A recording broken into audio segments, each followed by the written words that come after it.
What's up, everybody? Welcome to Buckets, the fantasy basketball podcast here on the Action Network. I'm your host, Dan Titus, and I'm joined with my co-host, as usual, Adam Koffler. Happy New Year, everyone, first and foremost. And we got some hoops to talk about today. A lot of really good basketball going on in general. We saw LeBron James just continuing to dominate at age 37. DeMar Derozan doing some special things.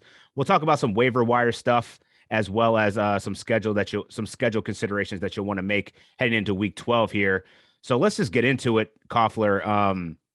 First off, I want to talk about DeMar Derozan and how crazy he's been. He hit consecutive buzzer beaters on Friday and Saturday night, and it looks like he's in the midst of the best season he's had since the 2016-2017 season, where he was All-NBA third team.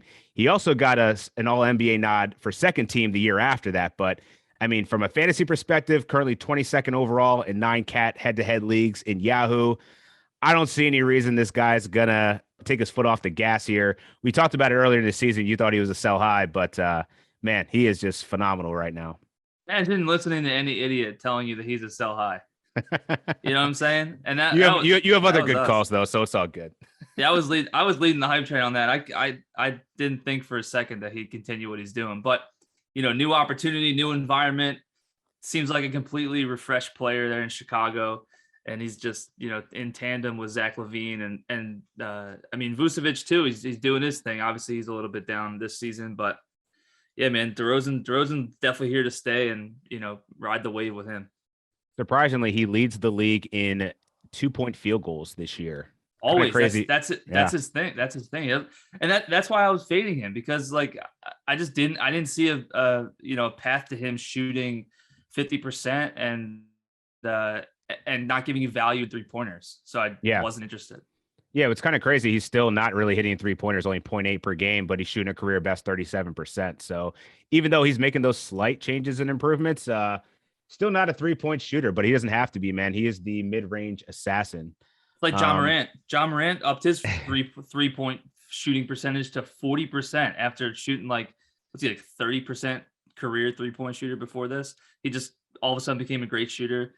We see LeBron getting better at the 3-point shot. It's just it's something that a lot of guys are working on in the offseason, because that could be your bread and butter. That's the game. Exactly. Yeah. You might as well. So you mentioned it for a second there. LeBron James, man, he's just reeled off 7 straight 30-point games, averaging 36, 11, 6, 3 stocks, shooting 57, 42, and 79 shooting splits. He is now officially the number 1 player in Yahoo 9 cat head-to-head leagues. We did not see this coming. However, I'll take the credit on this call. I don't know, a month and a half ago, we called him a buy low, right? Yeah. Coming off the injury. Mm-hmm. So hopefully you were able to do that. But I mean, this dude's averaging in the last week, he's averaging 38, 6, and 12 or something. Dude, it's wild. Only that's insane. He's in rare territory where only Karl Malone and it's either Will Chamberlain or Kareem Abdul-Jabbar have scored 40 points and 10 rebounds after the age of 37. What he's doing, I think we could say, we both grew up in the GOAT era of Michael Jordan and the constant debate of him and LeBron. But I don't think there's been many athletes that have sustained their dominance over the course of their career like LeBron James. It's like him and Tom Brady at this point, right? Yeah, maybe Jerry Rice. Yeah, he's not falling off at all. I don't understand how a guy who's 37 years old can play 37 minutes per game. Maybe he's just doing it because he turned 37. He's like, yo, coach, 37 minutes a game. Just keep me out there. He did say in the beginning of the season that he plays better with more minutes. Right. So we should have taken that information and be this dude, if he's playing, he's gonna play a lot. And now obviously he needs to carry the team with AD not there, because Russell Westbrook certainly can't do that. And the Lakers at the end of the day trying to get into the playoffs. So dude, the Lakers look awful right now. So it's going to have to. This is what I don't think. LeBron wanted to work this hard at 37, but he has to, because AD, MIA, Russell Westbrook inconsistent. He's going to be a beast just by nature of it, just because there's literally no one else that can help him do it. It's crazy. Yeah, I wonder if the Lakers make a trade at the deadline. Wouldn't be surprised at this point. Yeah. So speaking of potential trades here, Houston Rockets, looks like we got a problem in Houston. KPJ's getting throwing stuff at John Lucas. Christian Wood pulls a Scottie Pippen, doesn't want to re-enter the game. This looks like a mess. We know KPJ's history of off-the-court issues. Got an alert. Armani Brooks is in the health and safety protocol, so that probably helps KPJ, just being that the Rockets need some kind of a point guard here. But, I mean, you got to feel like there's going to be some disciplinary action for KPJ here coming up. I'm actually, as you're talking, I'm actually really pissed off because I just 10 minutes ago dropped Josh Chris, who's got 4 games next week, and with KPJ facing disciplinary action and Armani Brooks in the protocols, Josh Chris probably steps into the starting 5. So he probably does. Yeah, this is the kind of shit that happens that you have to deal with, unfortunately. Sure. But I mean, Josh Chris looks like a good ad right now for this week. Yeah, I mean, KPJ, though, I'm wondering what you even do with him. He's currently ranked 307 right now. He's missed 15 games for the Rockets. His minutes are down since his thigh injury that he sustained in November. We already know about his history of poor shooting and turnover problems. To me, this is just the next thing to make you either drop him, trade him, whatever you got to do, man. It just doesn't look good for KPJ right now. Let's see what he does this week if he plays on the 4 games, especially with Armani Brooks out. They probably need some more backcourt guys like KPJ. So yeah, hold him this week, see what happens and go from there. But I was never on KPJ to begin with the poor shooting and the turnovers. So if you listen to this show, you probably don't have him anyway. Yeah, exactly. The other side of that, Christian Wood didn't want to sub back in the second half after being called out by John Lucas. Read an article by Tim McMahon of ESPN saying that apparently ever since the beginning of the season, John Lucas has been holding this young core pretty accountable, and I guess maybe it's just not resonating. So I don't know. I was looking at Roosh, friend of the show. He's been talking about the possibility of Christian Wood being a real life trade candidate for the Rockets. I wouldn't be surprised with Alperen Sengun playing so well and them putting at least some dollars into Daniel Tice. We already see it with the emotional breakdown here, him not wanting to go back in the game, doing this drama. I don't know. This could be a nice sell opportunity for Christian Wood. I don't know. I have Christian Wood on my team right now, so I'm actually exploring some options. Yeah, these things never go well unless you're Kemba Walker and you come back to life. But this doesn't look like it's going to end up great for Christian Wood or the Rockets. A couple guys. I mean, Jalen Green's been hooping recently. Yeah. We talked about him a couple of months ago as a guy we might cut bait with. That's not looking smart right now. With KPJ and Christian Wood having their issues, it looks like he's the guy who's going to benefit a ton.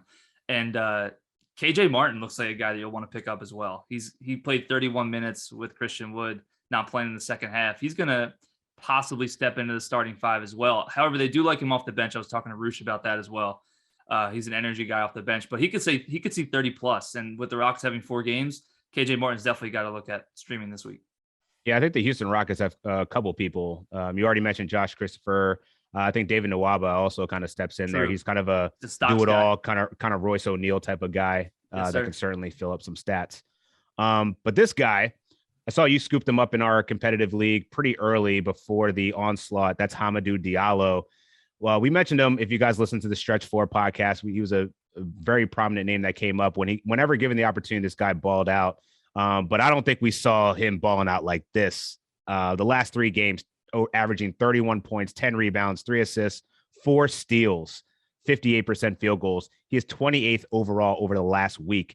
I mean, he's like the waiver pickup of the week, and rightfully so. I mean, he's been doing this without Cade Cunningham and several others that are in the protocols for the Pistons. But this guy, there's no way he's returned to the bench after this, right? No. So this is a kind of a key thing to talk about.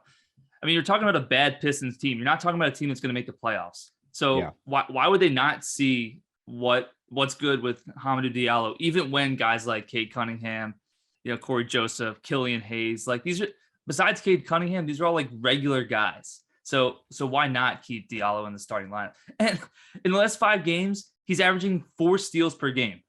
4 steals per game. The dude is just crazy. And Detroit has 4 games this week, excuse me. So and everybody remains in the protocol. So the Pistons, we have no idea, on their conditioning levels and stuff. And people obviously come back from COVID differently. Even with the new protocol now being 5 or 6 days instead of 10, like Right. you're still looking at guys missing a week, and a guy like Diallo comes in, steps in, and does the most with his opportunity. Yeah, he's got some staying power on a bad team for sure. Great point. Yeah, and I think you just casually mentioned it, but yeah, the health and safety protocols were updated to follow CDC guidelines. Essentially, now the quarantine period is only 6 days to return to action from 10. So, make sure you guys are paying attention to what the window of which these players are going in and when they may come out, because other managers could have been dropping people just in earnest just to kind of get a victory. So you might be able to scoop up some value there on the waivers if people are coming back in a couple of days. So just look at the waiver.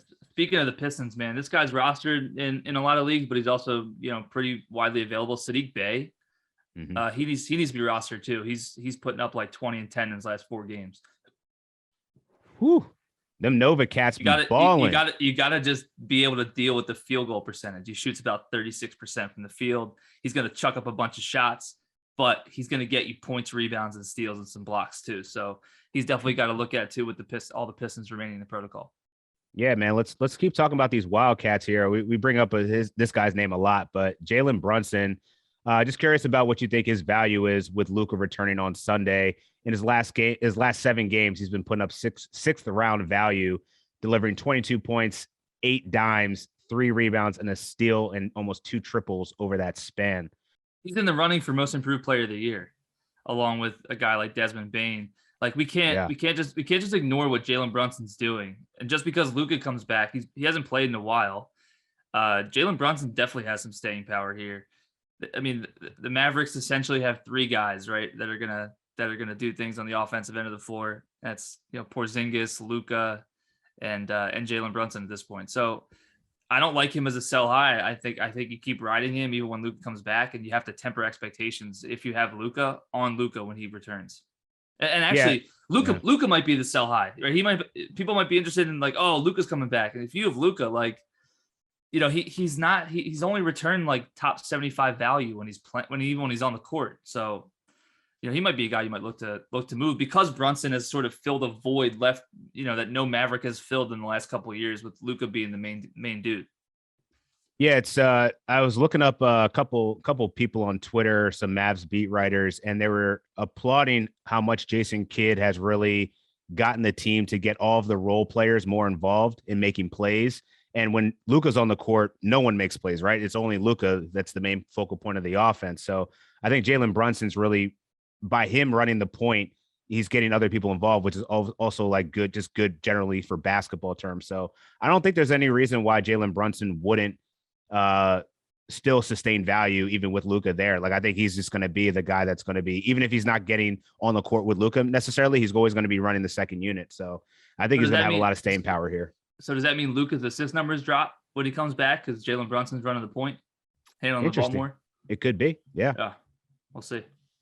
So yeah, you mentioned most improved player. So let's talk about Desmond Bane a little bit.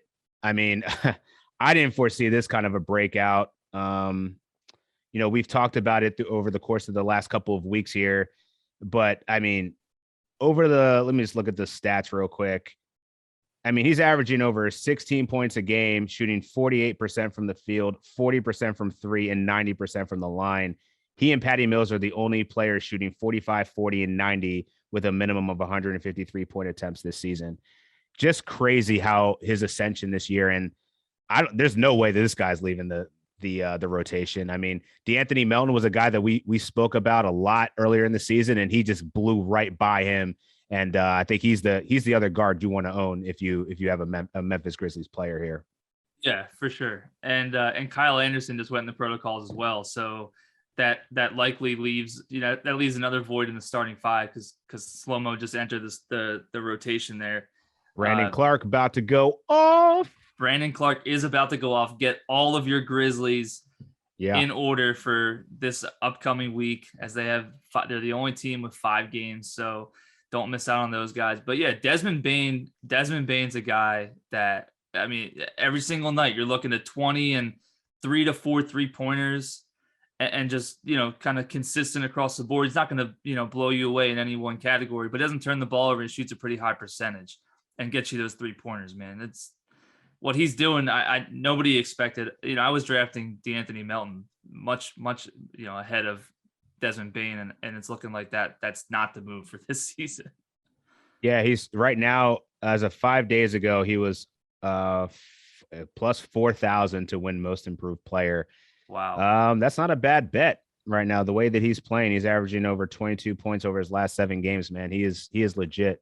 Really love Desmond Bane. And as Koffler just previewed here, the Memphis Grizzlies do have 5 games next week. So you want to prioritize all of the Memphis Grizzlies that you can, because you do have that advantage there. And there's quite a few. I mean, with slow-mo off the now into the protocols, yeah, definitely try to look at people like Brandon Clark. They definitely going to get some more minutes. Kevin Love, turning back the clock, man. Jesus. 14th overall over the last 14 days, averaging 25 points, 9.4 rebounds, 2.6 assists with some pretty strong shooting splits. He just dropped like 35 and 11 or something like that last game in under 30 minutes. Pretty impressive. Like, I don't know what to make of it. Darius Garland's obviously out, and unfortunately the Cleveland Cavaliers lost Ricky Rubio for the season. That's going to be a huge blow. Not really sure how they're going to backfill that. They did trade for Rajon Rondo, but I don't know how desirable that is from a fantasy perspective. But yeah, what are your thoughts on Kevin Love, man? Can he sustain this? No, this is not sustainable. Listen to this. Here's a couple tidbits on Kevin Love. He's playing a career low 21 minutes per game.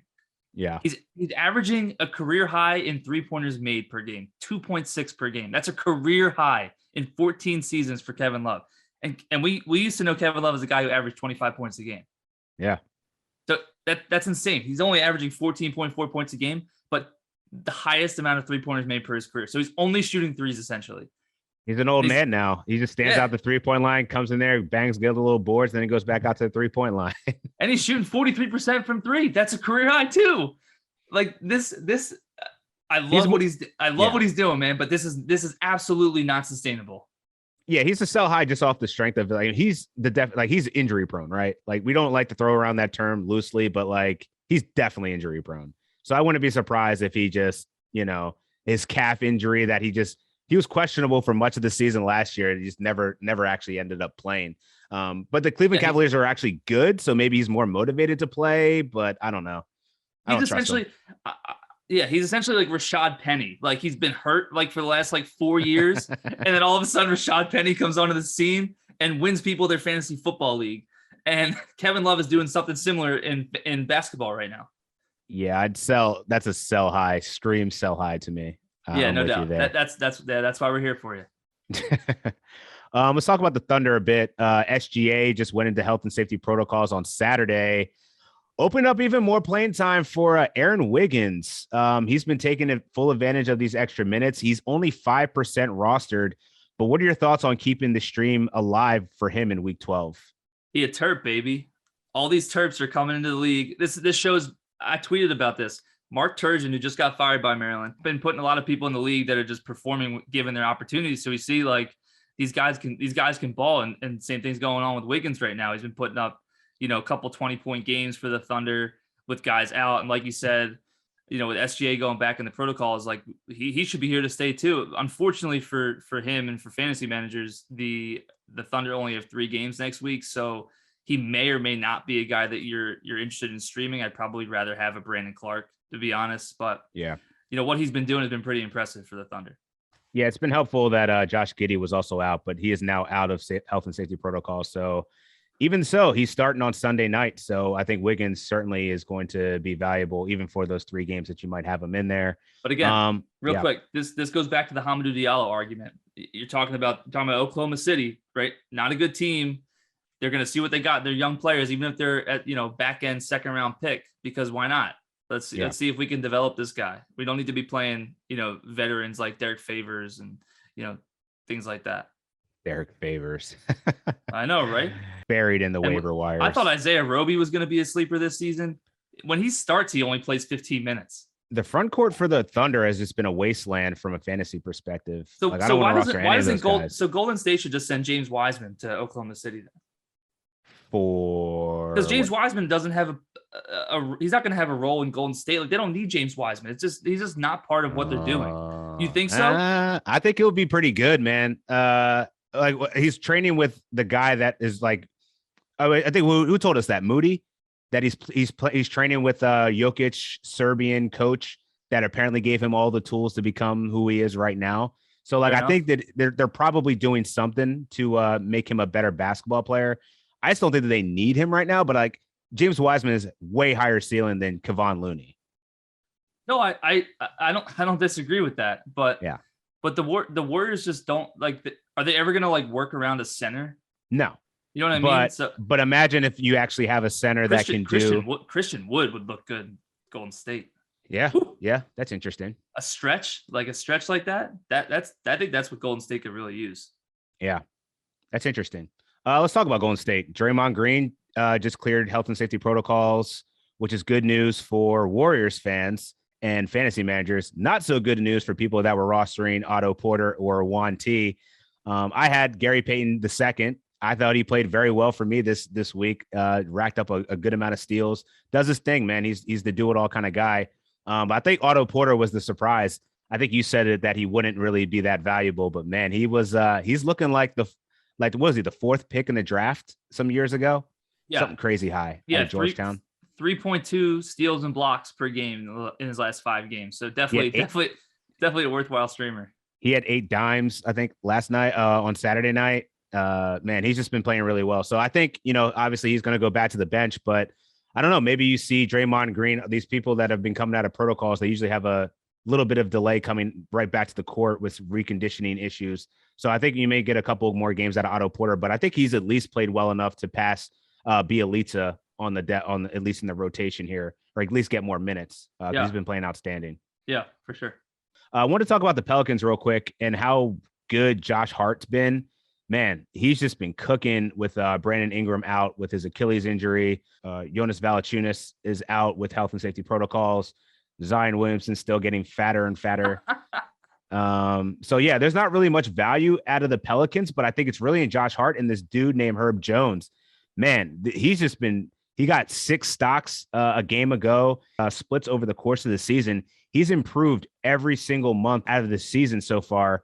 Started out in October, 5.7 points per game, and then that moved to 6.7, 10.8. Now he's at 14. Only 1 game in January, so small sample size, but he's getting more minutes. That's the important thing. And what we've seen from him is that he's able to contribute across the board.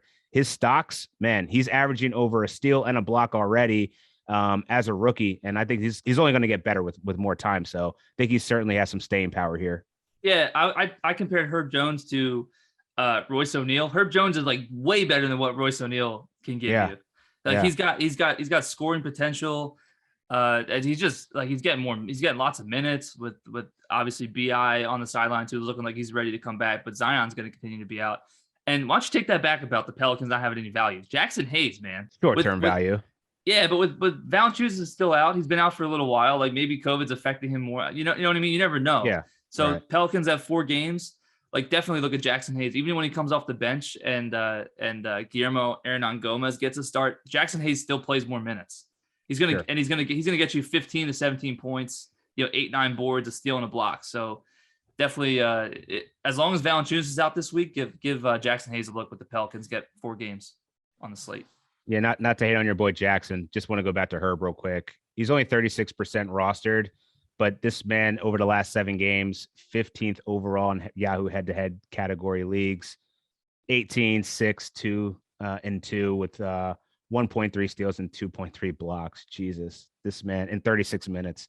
That's the guy you got to grab right there. But yeah, Jackson Hayes was certainly dominant too. I think he put up what 20 points, 8 rebounds on Saturday night. So I think I'd probably choose him over Hernan Gomez. And then I just want to mention a cool stat that happened last week. Time Lord Robert Williams recorded a triple-double with 5 blocks. Ugh.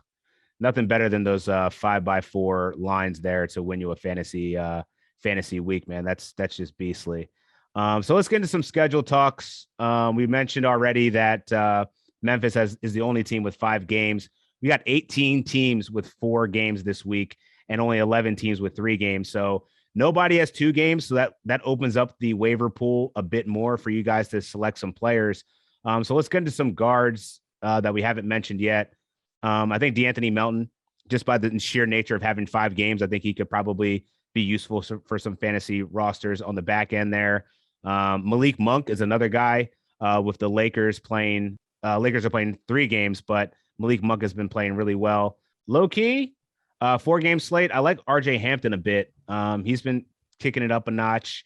He's got a really good assist to turnover ratio. Still doesn't really give you much from the field goal percentage perspective, but he is filling the stat sheet, so he could be worth a look. Other than Hamidou Diallo, Brandon Clark, and David Nwaba that we mentioned before, are there any other guards or forwards that you're looking at? Yeah, so the Pistons and the Clippers, both, in addition to the Grizzlies, obviously they got 5 games, but the Pistons and the Clippers both play 4 games. And I like that they avoid, well, actually the Pistons don't avoid the Wednesday slate of 11 games, but they avoid the Sunday slate of 10 games. So I like both the Pistons and the Clippers for your streamers. So obviously Diallo, but for the Pistons as well, look at Trey Lyles.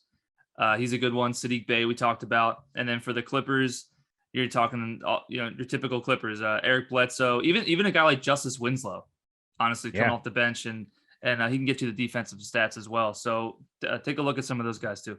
Yeah, like a dark horse that I picked up last week was Amir Coffey, and he surprisingly gives you some stocks too and some threes. So he could be also another option as the Clippers continue to just cycle through all these forwards to replace Paul George in the lineup. And I mean, goes without saying, Omar Yurtseven is probably the best center available out there that you need to scoop up immediately if you haven't already. Jackson Hayes, Mason Plumlee is another option. Has stone hands, but he can do pretty much everything else besides score efficiently. So gross. I hate recommending picking on Mason Plumlee. I know, but he does give you the defensive stats though, and he does rebound really well. But I agree with you. It's hard to get behind someone like that. Yeah. Was also noticing, so Phoenix only has 3 games, but JaVale McGee and DeAndre Ayton are both in protocol. So you mentioned Jalen Smith before. I think he's also a guy that you might want to take a flyer on if you have, if those guys are still remain out in the protocols. Yeah, no doubt. Love me some Sticks. That's his nickname from back in his high school days. Came through Maryland. Definitely a guy to be looking at the roster. And don't forget about Mo Bamba. Those have been patient with Mo Bamba. He's coming back. He might have some conditioning issues. He dealt with an ankle injury and was in the COVID protocol, so he hasn't played in quite a while. But he might be a good buy low option, to be honest. Yeah, good point. Yeah. Trying to think if there's any other people out here. Kyle Guy for Miami. He's kind of a deep guy, and I mean, we're recording this on Sunday. He plays Sunday and Monday, which is a good little double up there. But he's only got 3 games this week, so maybe not. Maybe actually not Kyle Guy, but you also, just in general, streamers don't have to necessarily be, guys playing 4 games or 5 games. Like sometimes you want to get the back-to-backs, right? Like, a guy's going to play, a guy's going to start 2 straight games because somebody's in the protocols. Like, go scoop that guy up, especially if you have like 6 or 7 transactions in a week. Like, just play the back-to-backs or play the 3 games in 4 nights type situations. Yeah, I feel like that's always a good rule of thumb for as you're going into Sunday. If there's ever a time where you have a player that can play that Sunday, Monday back-to-back, like you're getting that value by not having to spend a waiver priority for Monday, when it resets, do it the week before, and then you get an extra game in there. Yep, no doubt. All right, so that'll do it for this episode of Buckets. Make sure to check out the actionnetwork.com for the fantasy forecast with myself and Joe DeLira. We'll sum up what we talked about here on the podcast and also give you some prop angles. Make sure to download the Action Network app to tail our Action Network experts if you guys are making any bets. Make sure to download PrizePicks if you haven't already. Promo code ACTION10, that's ACTION10. Go to Apple or Spotify. Leave us a review. We'd really appreciate your feedback. Follow Koffler and I on Twitter. He's at Adam Koffler. I'm at Dan Titus. We'll see you next time. Peace.